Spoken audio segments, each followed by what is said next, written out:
Katie Couric is coming out with a memoir, and man, does she burn a lot of bridges. In Going There, obtained by the Daily Mail, Couric says that when she co-hosted the Today Show, she froze out younger women to avoid what she called self-sabotage, saying there was always someone, like Ashley Banfield, younger and cuter around the corner. When Couric became anchor of the CBS Evening News, she writes, she faced an insurgency at the network, feeling embattled, defensive, misunderstood, like Hillary Clinton.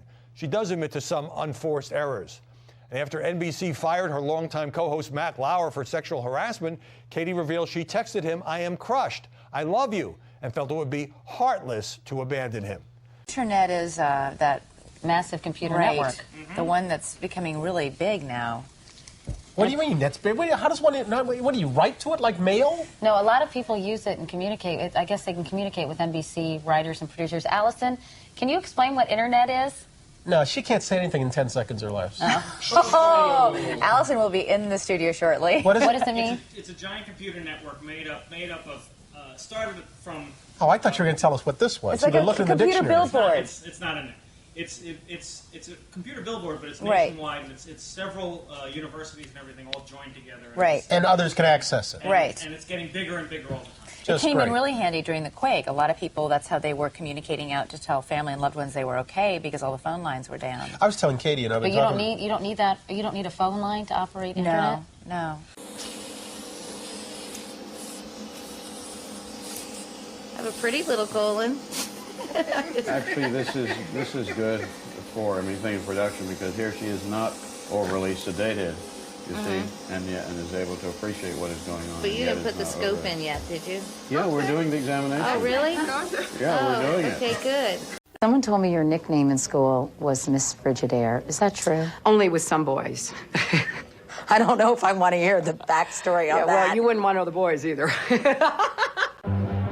Whatever her aspirations, these days, she seems to be the life of the party.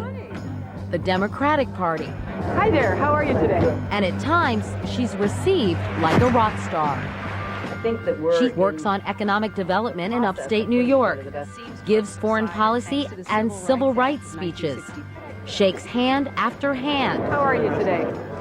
Signs book after book. The makers of a new documentary on gun control are dealing with fallout over what appears to be a deliberate attempt to make gun rights activists look bad or confused or even stupid. But anchor Katie Couric is standing by it. The Epix network film shows Couric interviewing members of a gun rights group, the Virginia Citizens Defense League. If there are no background checks for gun purchasers, how do you prevent felons or terrorists from purchasing a gun?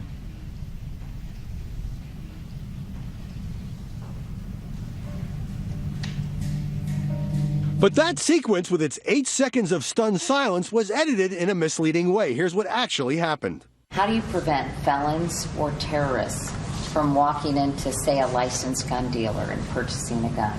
Well, one, if you're not in jail, you should still have your basic rights. And the conversation quickly continued. Well, the fact is, we do have statutes both at the federal and state level. Director Stephanie Soshtig, who told The Guardian this month that gun owners are being duped and sold a bill of goods by the NRA, now says, "My intention was to provide a pause for the viewer to have a moment to consider this important question. I never intended to make anyone look bad, and I apologize if anyone felt that way."